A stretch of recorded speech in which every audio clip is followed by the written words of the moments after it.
Joaquín en el círculo central. En cuanto que Delgado Ferreiro estime que está todo controlado en los aledaños del césped, comenzará el partido. Comienza el encuentro, mueve la pelota el Málaga. Ahí va el pelotazo largo arriba de Michelis.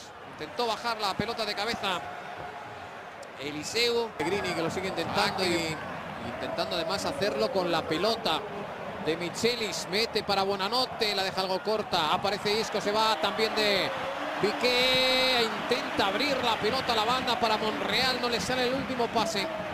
Isco de nuevo intentando aguantarla. El balón no ha salido. La ha ganado Alves. Se ha llevado la pelota Leo Messi.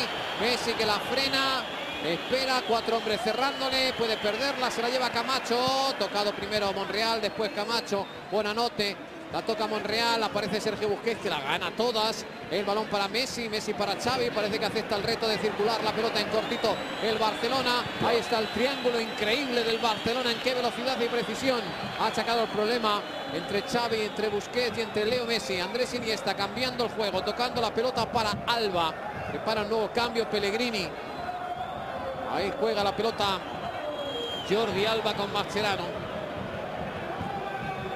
Sergio Busquets, Andrés Iniesta. Sergio Busquets nuevamente. Amaga, juega hacia la banda derecha donde aparece Dani Alves. Dani que la controla. Parte del público con la mano. Alves ahora falla una entrega fácil. Se hace varias semanas de inactividad. Joaquín. Va a entrar en el terreno de juego Iturra. Y ahí está, el 8 de Tulalán es el indicado a la ovación que se da del público de la Rosaleda. Recordemos, jugó unos minutos el otro día en